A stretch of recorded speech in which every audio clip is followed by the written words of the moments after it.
Right, so the reason why we're putting ThermaSkirt in here is because there's a bed going there. Then when the curtains are closed, the curtains can actually cover up a radiator and close all the heat off so the room isn't getting sufficient heat. So as you can see here for this expert drawing by my daughter, Shauna, she's wanting to put our bed here. She's got our pillows, she's got our wall colours, deluxe blush pink, she's got a wardrobe, and she's putting the TV to watch Netflix and YouTube on that wall, so she's going to be watching her daddy on that wall.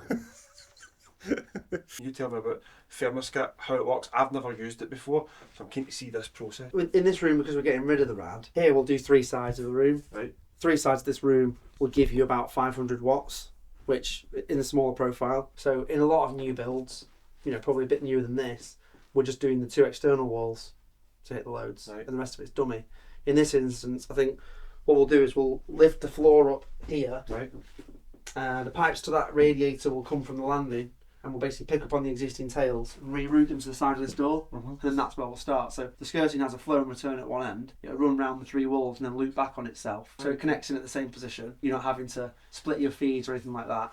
It's literally just like moving radiator tails from there to there. And you could actually take those pipes down to skirting level, and we do what we call a bidirectional TRV, where the feed basically runs in 2 directions. Right. And joins back together in the middle, so the water will flow through in a kind of figure of 8 essentially, and back to that point. But I think for neatness, probably have the TRV down here by the side of the door, tucked away. So there's different options for new builds, older houses. Yeah, so for example, a lot of people who do underfloor heating will have a manifold on the ground floor with thermostats in every room. When they're doing a replumb for the first floor, most people actually plumb the ThermaSkirt back to a manifold. So if you had a little underfloor heating manifold in that cupboard on the landing, you could run all of the feeds for ThermaSkirt back to that cupboard, and then you've got consistency of control, you've got a central point to change controls in future, and you've got no TRVs on the skirting. So you're just adjusting the flow rate on the manifolds. Yeah, exactly. So you balance it from there, you commission it from there, you control it from there. So if we're doing a length there, here, there's 2 wee small sections there of the older skirting, so how do we combat that if they're a different profile, slightly different size? For this we've spec'd you the dummy skirting. We've got 2 options on dummy. We've got an MDF, which is what we've got, so just a standard MDF that matches all of our profiles. We also do an aluminium dummy. MDF is probably the most popular because it's easiest to fit, it's cheapest. Yeah. Again, a lot of people, let's say they do ThermaSkirt in all the bedrooms up here, they'll buy enough dummy to do the landing as well, because then the skirting profile it just matches throughout. You know, a refit on a room like this, including removing the skirting and meddling with the first fix, you're probably looking at a couple of hours. The actual install's fast and easy, but it's the prep, it's lifting the floors and doing all the wee bits and bobs, protecting the carpets, cleaning out the bedroom, pulling the bed back, and there's just like a year's worth of Lego under that. Yeah, exactly.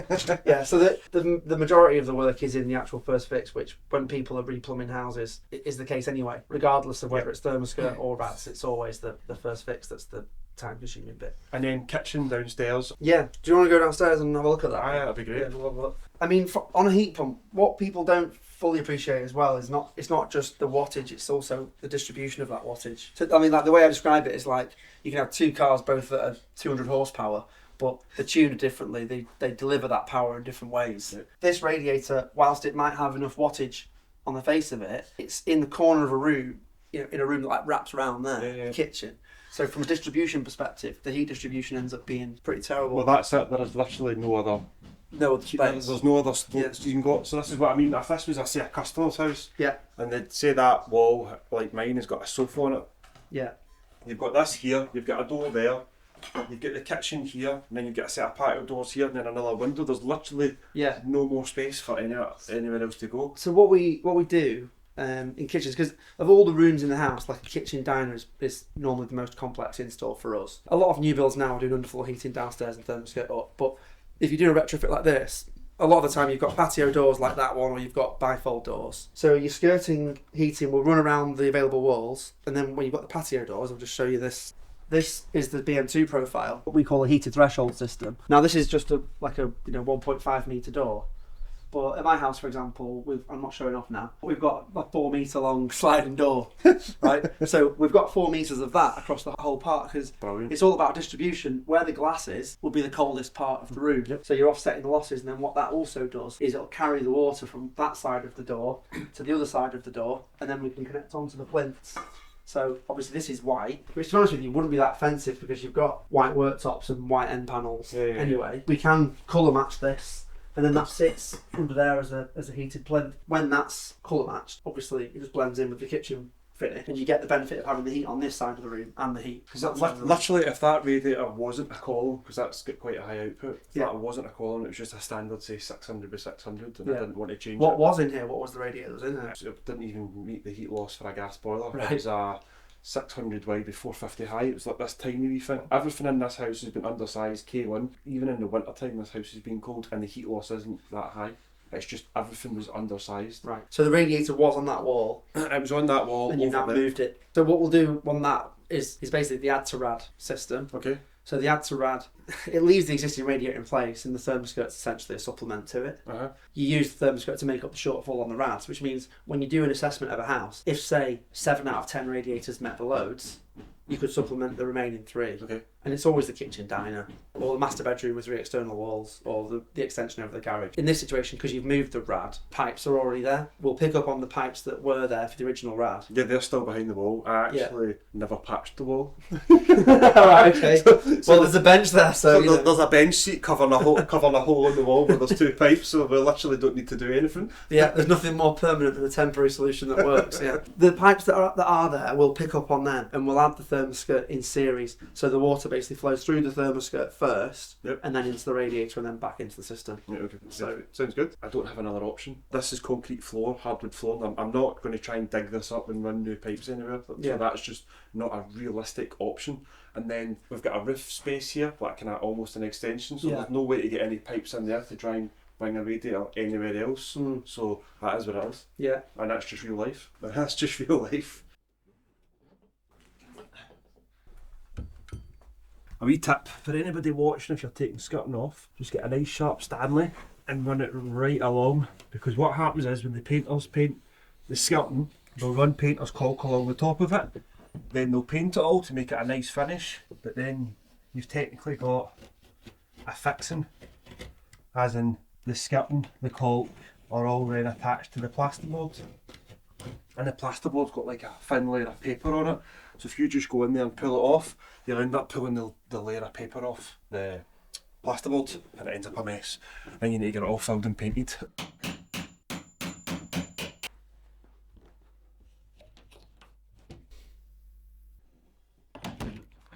Job done.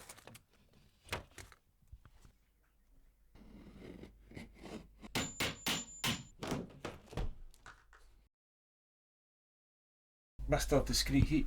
Yes. What do I do here? Because this is obviously, I'm going to see this, I'm going to need to paint it now. We obviously make 2 profiles. This is the BM2 Right. and the BM3. Typically, skirting is 4 inches or 6 inches.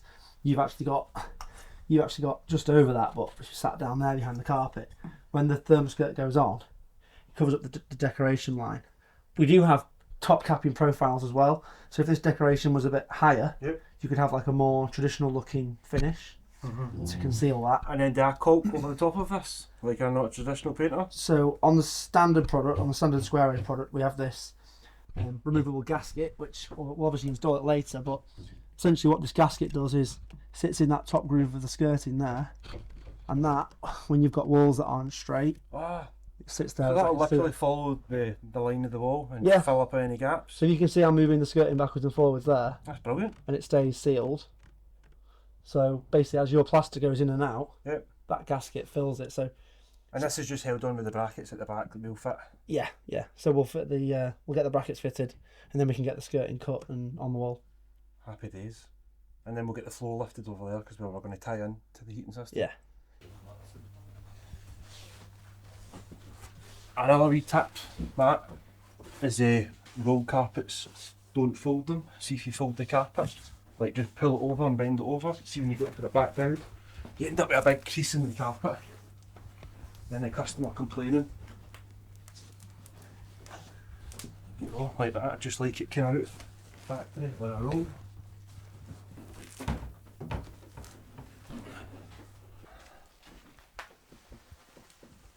We're basically guessing here that this is where the pipes come from to go to that radiator. And what you can do is, before you take the radiators off, we often run the system up and just walk around with a thermal imaging camera. Yep. Or you're only looking for signs of life. No, You see a little bit of a glow, you know that's where the pipes are. So that's really how we identify where to pick up the skirting from. Easier if we get hardwood floors, obviously. Yeah, yeah. But when it's chipboard, Aye. you don't want to be taking up patches all over the house trying to find your pipes. You take this door off just so it's out of the way.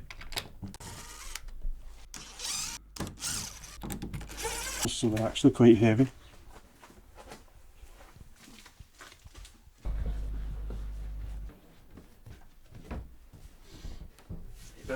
Right, so the easiest one here for us to do, easiest to patch, there's already a joint here. We know they haven't glued it, so we'll mark a straight line here exactly, we'll measure off from there to there, which should be 600 to the centre, and then we'll cut across there and that bit should just lift right off. And obviously there's going to be 2 pipes just sat there waiting for us.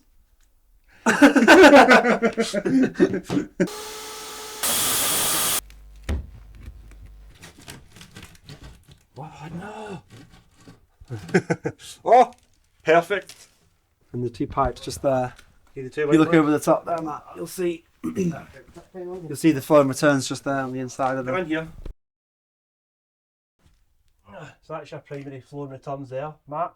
We just need to cut them here, and then we're going to cut another wee hole here, a wee patch, feed the pipes through, and tie into the ThermaSkirt. So we're just unpacking the skirting now. So we need to get it obviously measured and cut. So this is how it arrives. I mean, this is one of the longer lengths. This is 4.5.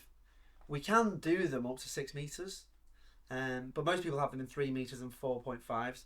We can even pre-cut them. So if we are given accurate measurements of a room, if you give us to the millimeter measurements, we can actually pre-cut the skirting into kits, so we haven't got to do any prep on site. This length here is the taller profile, so let's do a grand reveal for you now. But essentially this is how it comes boxed, so it's protected.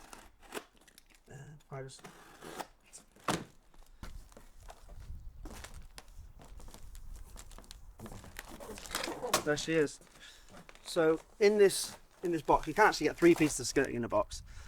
We've got the 2-pipe system, which is for Shauna's bedroom upstairs, and we have the 3-pipe system, which we're using as the Add-to-Rad in the kitchen.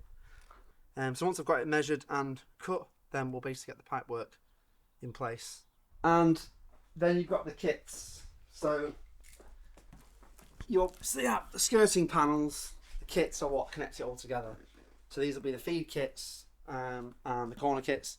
Really simple system, this one. So there's not going to be a great deal in this box. But I'll talk you through it. So this is the backing foil, also made in the UK by a company called Glide Veil. This is what goes against the wall basically for the skirting to sit onto. So in a new build like this where the walls are well insulated, when we've done the testing, it actually doesn't make that much of a difference. But we sent it out anyway because you never know exactly what wall it's going to be going onto. So the foil is basically there to reflect all the heat into the room. We've got the top gaskets, which we won't need until the end. You get a cleanser with every system, so run that through the system for a few hours, basically cleans the muck out, and then you can drain down again. Not essential, but we provide it. Wall mounting brackets for holding the skirting onto the wall. So typically 1 per metre. Looks like we've got way more than we'll need. A bit like Five Guys chips, you always get bonus brackets in the box. And then everything else is labelled up. So this is an internal 90 corner kit for the BM3, an inline connection set for the BM2. So you get labels on all of the boxes, and you can scan these and go through to the instructions. So if you do want to know exactly how this particular kit is installed, you basically scan that end and you can view that. And then you'll have bigger boxes. So this feels like a feed kit. So that's the actual component that we use for connecting onto the pipework. So that's pretty much where we start. You get all of your fittings. These are the connections to go to oval 15mm onto our oval onto the 15mm connectors. And then you also get the cover plates. So where these connections are, Obviously you don't want any pipework on show, so you get a matching cover plate, which is stainless steel, powder coated, the same finish as the skirting, and that basically conceals all of the connections. So with about 6 different kits, you can basically assemble ThermaSkirt for any house. So it doesn't matter whether it's a hospital renovation, a brand new build home, garden room. It doesn't matter. You can install the same products, standard detail, for every single house type, whether you're having it in one room, every room, whether it's 2 different profiles. So from a training and understanding perspective, it's quite a rapid learning curve. Within one install, you've pretty much covered all the bases.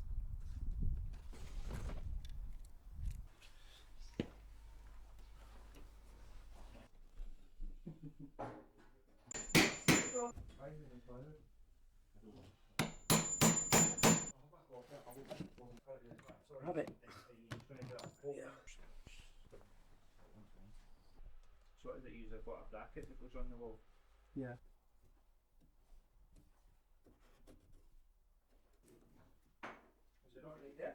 This is straightforward. I mean, it's quite rare that you've got 2 pipes tucked away like that. I mean, obviously, these are the 10mm drops for the original radiator that was here.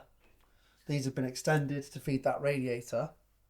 So we've got 2 ways of doing it. Either we can replace this and use the ThermaSkirt as the pipe to get to the radiator, which is one way of doing it, or we basically just move it out of the way and you tap off the pipes here to feed the skirting. So it's pretty versatile. At the end of the day, the radiator is going to be effectively the end of the run, so the water will flow through the ThermaSkirt and into the radiator. So you would use the TRV valves on the radiator, you'd bleed the radiator to bleed the system. All the ThermaSkirt effectively becomes is a conduit for the water, that is also putting heat out into the room at the same time. So this is a quite good example to show you. When you take old skirting boards off, horrors can wait, particularly on older properties. Upstairs was a piece of cake, the skirting board came off. This was pretty easy to take off, but because previously the radiator's been moved, the pipework's been routed along this little groove in the wall. So we're going to use the skirting to get rid of this. Because of that groove in the wall, obviously, because of the way that things work, that groove in the wall is exactly where the bracket mounts. So we have a wall mounting bracket like this, which the skirting clicks into, and the brackets are fixed in the centre. They have a little pit which sits like that. Because the brackets only fit every metre or so, we've got 600mm joists. So 600 is a perfectly good distance. We say half a metre to a metre. We haven't got to sort of re-plaster this whole wall. It's insulated behind. What we'll do is we'll take out a section of the wall. Actually, a bit of luck, the skirting that we've removed is 15mm. So you've got plasterboard plus a skim on it. We'll put a piece of the old skirting onto the stud to bring that level with the wall, and then we can fix the bracket onto that, essentially. So you only have to do that 1, 2, 3 times. So a little bit more work, but not really a major headache.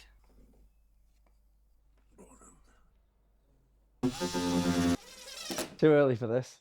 I'm thinking at the moment how we're going to configure that pipework to run through this section of ThermaSkirt first before feeding the rad and then coming back through. I'm basically using Tech-type fittings because we're using the 3-pipe system. There's an extra element of thought that goes into it. But essentially, I mean, it's like Blue Peter this. The profile, you need to take 2 flows into one, you see. So this configuration does that. And now because we're feeding that radiator, essentially out of at the end of that run before it reaches the radiator, we'll take the pipes out of the end of the skirting and convert them onto the radiator tails. So I'm just thinking about that, the business end, basically, how we're going to feed the system that does that. We haven't got a stop end, so I'm basically just going to loop these 2 together, pull the pipes out of there and link them together. Yes. Ah, perfect. Fisher Price. You can play house cleaning. Ah, yeah.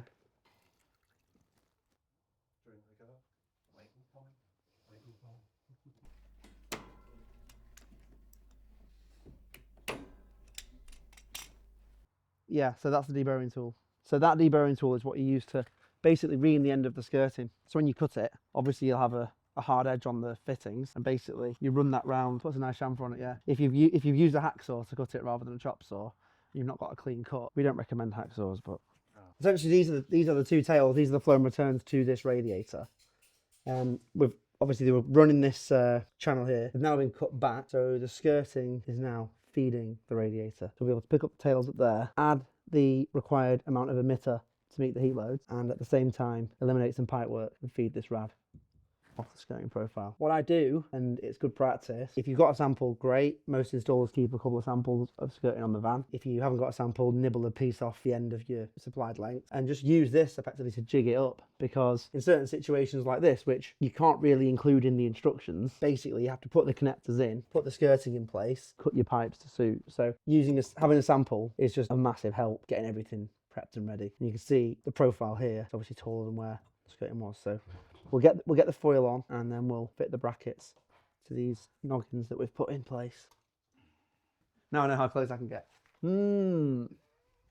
Whether you do or you don't need backing foil, we provide it anyway. So it comes as part of the skirting. However many meters of ThermaSkirt you order is the amount of foil that you get, often more. The purpose of this effectively is to just ensure that everything is radiating forwards, projecting heat into the room, and we can never be certain what the material is behind the wall. This is, you know, a relatively new build, built in 2010. The insulation is going to be good, but when you've got solid stone walls, particularly if you're heating up from cold, you want to make sure that all the heat's radiating. Forwards, staple gun is the easiest way to attach it. To be honest with you, some people just stretch it out and screw a bracket straight through it, and that's perfectly fine. I like to staple it because it makes me feel all warm and fuzzy inside. The staples are not really doing anything other than just holding it in position. So just take it up to there. Lovely. Probably the easiest way to demonstrate how the brackets work is on this sample board. The brackets are screwed every metre or so. These pips screw to the wall, and basically the brackets drop on and spin to lock into place. These pips effectively allow the bracket to move. The reason that the bracket moves is because when you've got a heating system heating up and cooling down, the skirting will expand and contract. It will move. The brackets allow for full movement of the skirting. And also, if you ever come to change your floor covering, you can lift the skirting up or you can drop it down. So you get plus or minus 10 mil. So generally, if we're fitting it without floor coverings, we'll fit it onto a 15 mil baser. Normally use a little offcut of pipe. Effectively, that gives you then the up and down movement. You can have any floor covering you want, and the skirting will adjust. You'll see that the profile basically drops on and locks on, and that's it. And that allows for the skirting to move. If you ever want to release it, you basically lift the skirting up, and there's the bottom of the bracket there. There's a little release clip. Flick that clip. The bracket unlatches. That's how it works. Let's get them fitted. I don't know how close you can get. The brackets themselves have a semicircle on this side, which is just the right size for a 6mm drill bit, or we have a little V notched out on that side. Effectively, what that allows you to do is you just put the bracket down to the floor in the centre of where you're locating it, and the V just allows you to mark where the bracket's going to go, so you can fix it in the centre point. 5mm screws.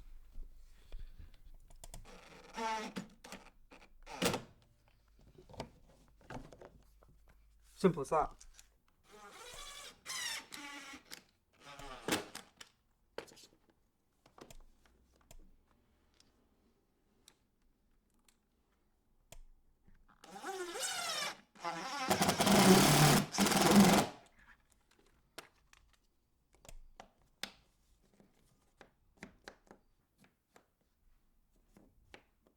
We've got the original radiator flow and returns here, and what we're going to do is we're going to take the flow to the right and the return to the left. I'm actually going to feed down the back of these bridging pipes. Essentially, what we're doing is we're not quite plumbing a figure of 8, but we're setting the flow and return in opposite directions and then connecting the ThermaSkirt on this side of the hole and the ThermaSkirt on this side of the hole together. So this is obviously the adapter that's going to connect onto there. And this will connect onto there. And so essentially, this pipe will now connect into that. If I just put this sample on, and these bridging pieces actually then connect the next two. We'll pin all that back in place. Obviously that'll be nice and neat. Sean can patch that bit of wall back in. And then all this will be covered over with the powder coated cover plate, basically, to hide everything. Once you've got it jigged up, this basically allows you to sort of mark where the start of the skirting is going to be, and then you can measure between your two marks and cut the skirting to length. Cutting allowances. Once your prep work's done, you're on to cutting the skirting. So every fixture has a cutting allowance. This is obviously an internal corner connector, which we're going to have here. Without getting into too much painful detail, I'd say what we say to everyone, which is read the instructions. Page 9 currently is the page with all the cutting allowances on. When you follow this, there's only 8 possible cutting allowances for kits. If you follow this, so internal corner is here, feed kit is there, this will tell you exactly how much gap you need to leave at each corner so you can cut the skirting to the right length. And when it comes to pipework configurations, we have also created a glossary at the back of all the various ways that you can connect onto ThermaSkirt. There is about 16 different combinations as it stands. We've used this bi-directional feed example. So always read the instructions.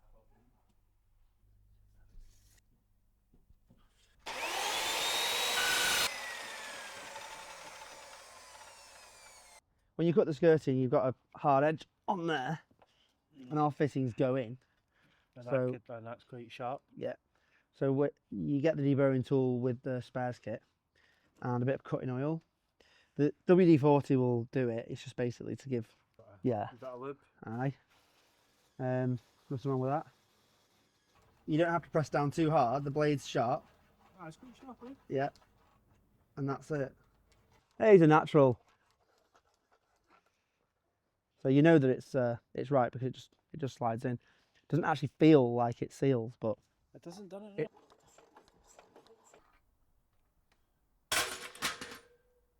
So assembling everything, essentially you've got corner connectors. So these are elbows, are standard, whether it's 2 pipe or 3 pipe, that's your standard 90. You use the same thing for an internal or an external, just goes in the other way around basically. The retaining clips you need to hold the fittings in under pressure.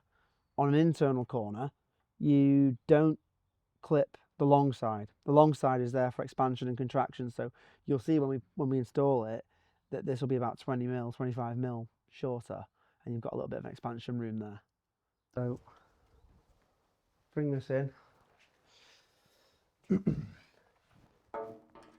Connect it onto the rad connections first. Right. So I'll push these ones in, right, and then when we've got it on the wall, you can stick the ones in at the other end. So let's get that lined up. Okay. So then basically you lift it onto the brackets here. See onto the black brackets. Yeah, just make sure it's on there. That's it. That's it? That's on, yeah. Right. And then your flow and returns. This is piece number 2. So there's a bracket underneath the bottom foot. Oh, just that wee retaining clip. Yeah. I need a long screwdriver.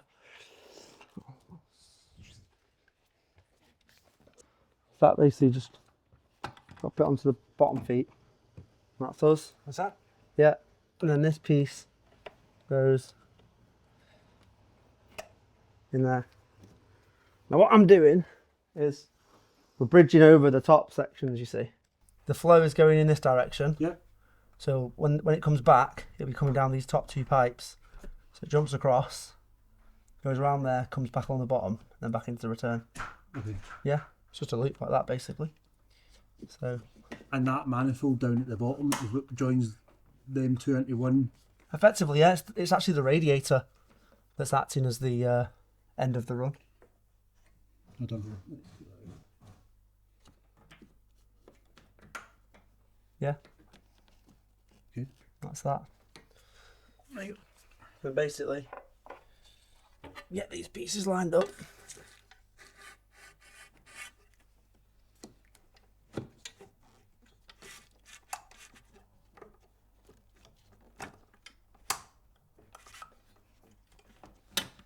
Then in the bottom. Yeah. That's it. Connected. Last piece is here. So, if you notice they're far away from the wall, when you push this piece on, slide it back onto the brackets, you'll then create the expansion gap. So you slide that on. So that's why they're longer, so they give you that bit of room to play as well. So you've got expansion and it gives you that bit of adjustability in case you were maybe 2 or 3 mil out cutting. Yeah, so that's snapped on. And I'm going to put this onto the brackets. Let's see. That the expansion gap's opened up. Right, okay. So if that expands and contracts, but to be honest with you, on a heat pump it won't. Yeah, absolutely. On the square edge profiles, Yep. we use a top trim. So we've got 2 options, soon to be 3. You can have an aluminium top trim, which drops on a bit like a tile trim and you seal it in, Okay. like you would traditionally. Generally we use that when the walls are Perfect. terrible. Oh, terrible. Yeah, because you can like seal it in yourself basically. For most applications, old or new houses, we use this gasket. Okay. The flexible gasket just runs in with a wet wipe and just takes out any, undulation in plaster, Right, okay. whether it's new build or retro. So you basically just start at one end, always leave the tail long because you cut that down after, and essentially it's just a much tidier part of the job than it would be working with silicone and sealants and stuff like that, because it's not permanent. If you needed to take skirting off, make any alterations or adjustments, you can. It's quick. Did you colour match that to my wall paint before you came in? It's literally identical. Is it white or an off-white? Oh, it's an off white. Yeah, so the gasket's actually like slightly translucent, so to be honest with you, we find that like even on a coloured wall, it takes a little bit of the colour of the wall because it's... Ah, right, okay, so it blends in. Yeah.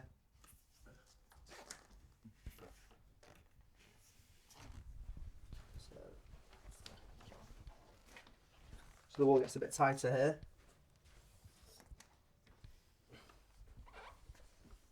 Oh, am I getting a grand reveal?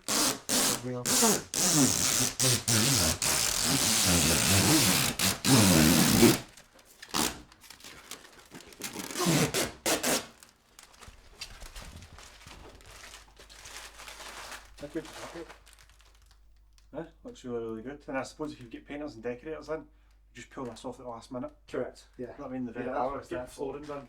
Paint splashes, flooring, installation, that kind of thing. Looks spot on. Looks better than the skirt that was there. Yeah, most of the time it does.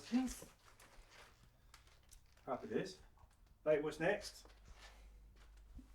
We do basically that goes in there. Oh, it's a tight fit. Yeah.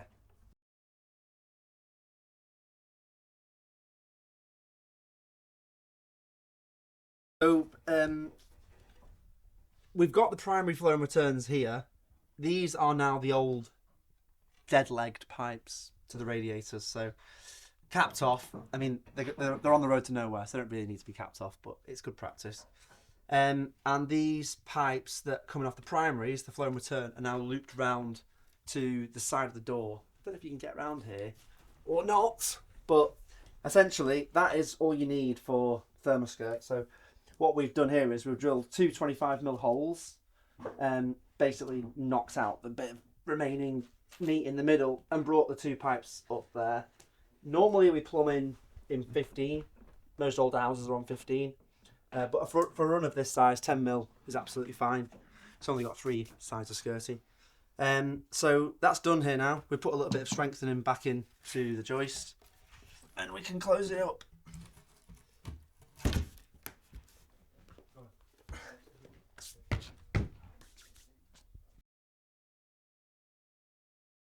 And Running at speed.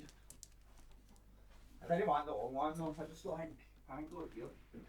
That is confident that as well, mate. No, wait, it's an easy enough. That's one thing I always get that old one, I mean.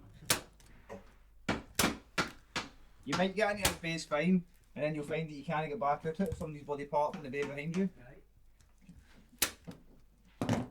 Right. Times like this, you're always thankful you keep a wee butcher on the van.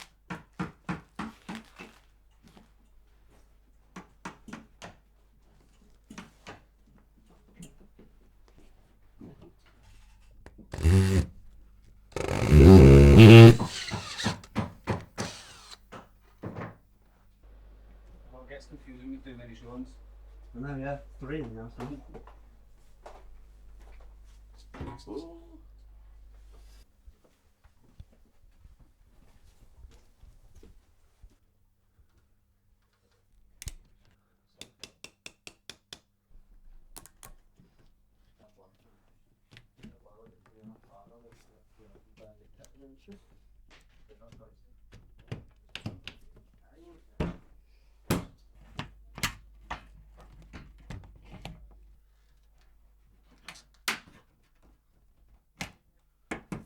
We're good.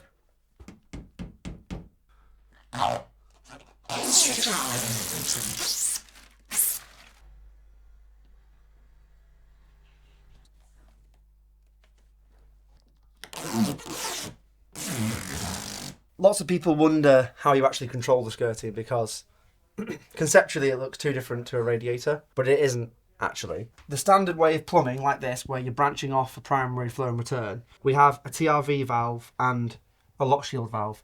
I actually believe that this is the smallest TRV in the world, and essentially what goes in there is a little wax element. So that's the wax element you get in the TRV valve. That goes in here, and essentially, just like a normal TRV, as the room warms up, the wax expands and it pushes the pin in. And the control knob gives you some comfort setting, just like a TRV on a radiator. Now, often on heat pumps, you can run a system open loop, so you can actually just have 2 lock shields if you want, and no TRV control. But this is the standard way of balancing it and controlling it, and so that's your flow and return. If we go to the other end, so the skirting runs all the way around the room. This end, where it loops back, I'll have to lie down for this. This is where the flow goes back into the return. So the skirting doesn't lose temperature over its distance because the end of the run is the halfway point for the water. So if your flow and return is, say, 45-40, at the start you'll be 45-40, and at the end you'll be 42.5 and 42.5. So your mean water temperature across the whole system is the same. The return loop has got a bleed screw on the top for purging any air out, and it's got a drain valve at the bottom if you need to take the water out. When you commission it, to be perfectly honest with you, on a system this size, I hardly ever use that. I actually just turn everything else off in the house and just run each ThermaSkirt system individually, because what happens is it's a horizontal pipe, so air bubbles get pushed along the length, they get pushed back, and they normally appear in a tower radiator or a radiator on the landing, for example. So if you've got a system like this, a mixed system where it's some ThermaSkirt and tower rails, I would actually just cover this up now with our cover plate. That clicks on like this. And you run the gasket in. And I would just fill it up as normal. And when Sean's got time, he can change this for our matching dummy profile. Because it's behind a wardrobe, I'd say there's a 99% chance that's never going to happen.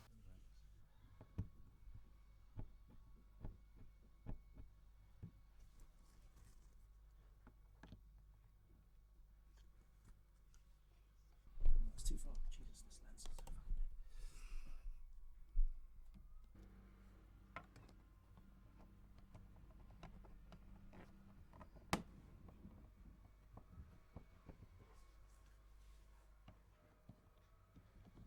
I think I'll probably do that.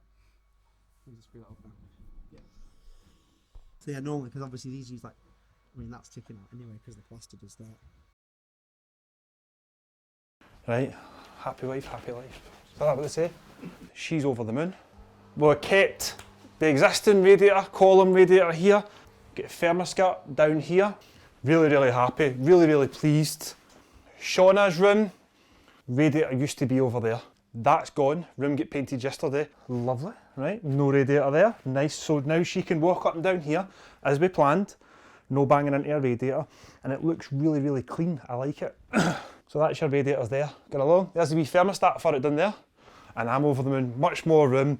The house has been running absolutely lovely. The main thing is, everybody can't believe the comfort. So before, as I told you, my room was freezing, that room was roasting, kitchen was cold, living room was hot, all different temperatures, everywhere's just the same.